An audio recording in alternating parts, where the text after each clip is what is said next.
Good morning. Welcome to my YouTube channel English with Fun. Dear students, today we are going to study a poem and the name of the poem is A Photograph, composed by Charlotte Tolson. In this poem, the poetess tells us about the mortality of human life and permanence of nature and its objects. She says that human life is mortal. Man comes in this world, grows, becomes old, and then he dies. On the other hand, all the objects of nature, like the sun, the earth, the moon, the sea, are permanent. Suppose we see any human being today and we see him after 20 years, there will be a lot of change in that man. He will become old, his hair will become white. But on the other hand, if we see at the sea today and after 20 years, there may be little changes, but overall it will be the same. So let us start reading this poem. The cardboard shows me how it was when the two girl cousins went paddling, each one holding one of my mother's hands, and she, the big girl, some 12 years or so.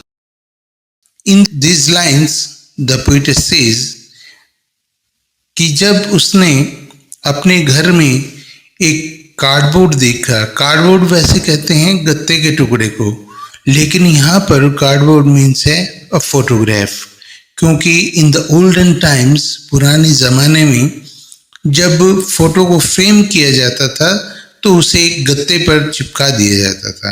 That's why the poetess has used the word cardboard for a photograph. वो कहती है कि जैसे ही उसने उस cardboard को, उस photograph को देखा, तो उस फोटोग्राफ से रिलेटेड जितनी भी यादें उसके दिमाग में थीं, वो सब यादें ताज़ा हो गई. वो बताती है कि उस पिक्चर में 3 girls नजर आ रही थी. One of them was a big girl and the other 2 were a little smaller girls. वो दोनों छोटी जो लड़कियां थी, उस बड़ी लड़की का हाथ पकड़े हुए थी. And the big girl was the poetess mom. वह पोइटेस की मदर थी और उसकी उम्र लगभग 12 वर्ष थी. And all 3 of them went to the sea beach for paddling.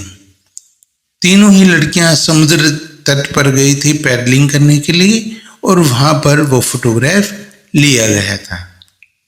All 3 stood still to smile through their hair at the uncle with the camera. A sweet face, my mother's. That was before I was born. And the sea, which happens to have changed less, washed their terribly transient feet. All the 3 girls were standing there. हवा चल रही थी और उन लड़कियों के बाल उड़ करके उनके चेहरे पर आ रहे थे.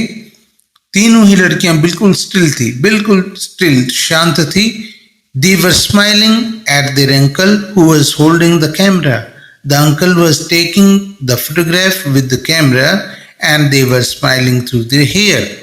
A sweet face, my mother's. Poetess कहती है कि उसकी माँ जो थी, उसका चेहरा बड़ा स्वीट था, बड़ी खूबसूरत थी उसकी माँ. और ये बात उस वक्त की है. ये फोटो तब लिया गया था जबकि पोइटेस का जन्म भी नहीं हुआ था और उसकी माँ भी एक छोटी बच्ची थी, 12 साल की लड़की थी. At that time the photograph was taken. और फिर पोइटेस कहती है कि समुद्र जो है, कोई भी नेचुरल ऑब्जेक्ट जो है, वो बहुत कम बदलते हैं. जो समुद्र बहुत कम बदलता है, दिखता है बहुत कम बदलता हुआ, wash their terribly transient feet. Transient कहते हैं शॉर्ट लिव्ड को, बहुत कम समय के लिए जो होते हैं, जो नाशवान है, समय के साथ साथ जो नष्ट हो जाता है. तो ह्यूमन बीइंग जो है, इंसान समय के साथ खत्म हो जाता है, लेकिन समुद्र जो है वो उसमें कोई फर्क नहीं पड़ता, बहुत कम अंतर आता है, आता भी है तो तो ऐसा लग रहा था जो समुद्र बहुत कम बदलता है वो उन लड़कियों के नश्वर पांवों को धो रहा था। Some 20-30 years later, she would laugh at the snapshot. See, Betty and Dolly, she would say, and look how they dressed up for the beach. The sea holiday was her past. Mine is her laughter. Both ride with the labored ease of loss.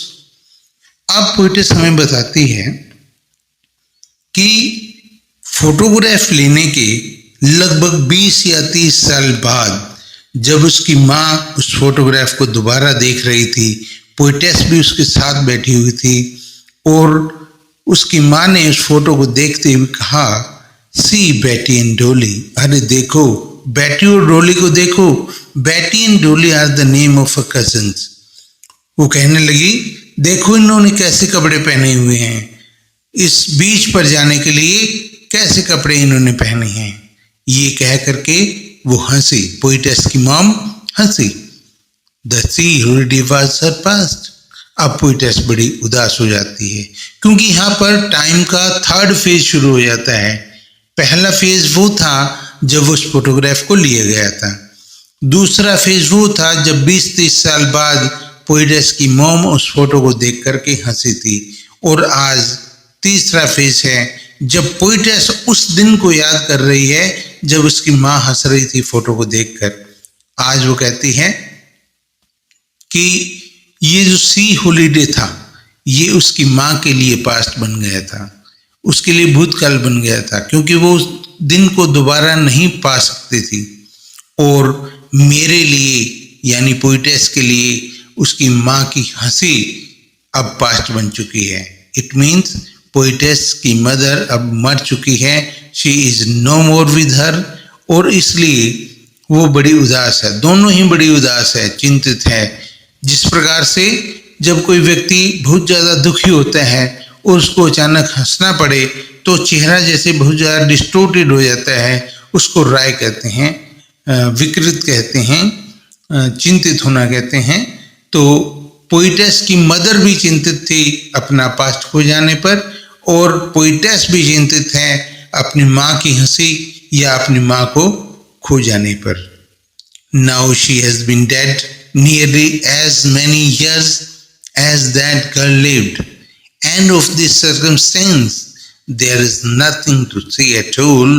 Its silence silences. आप poetess बहुत emotional हो जाती है और बहुत ज़्यादा चिंतित और दुखी होकर के कहती है कि अब मेरी माँ मेरे साथ नहीं है, my mother is dead now, और उसे मरे हुए उतने ही साल हो गए हैं जितने साल तक वो लड़की जिंदा थी, जितनी उसकी उम्र थी उस लड़की की। End of this circumstance there is nothing to say at all. और वो कहती है इस सिचुएशन में उसके पास कहने के लिए और कुछ नहीं है। इट्स साइलेंट साइलेंसेस, इसकी चुप्पी ही इसको चुप करा देती है। इस प्रकार से पोइटेस ने बड़े सुंदर ढंग से इस पोएम के थीम को व्यक्त किया है, एक्सप्रेस किया है कि कैसे मनुष्य का जीवन नश्वर है, कुछ दिन के लिए संसार में आता है और फिर वो इस संसार को छोड़ करके चला जाता है। लेकिन आर्ट जैसे परमानेंट होती है उसी प्रकार से जो नेचर है वो परमानेंट है। So this is the ending of the poem. I hope you like it, and if you like it, then you can share and subscribe my channel.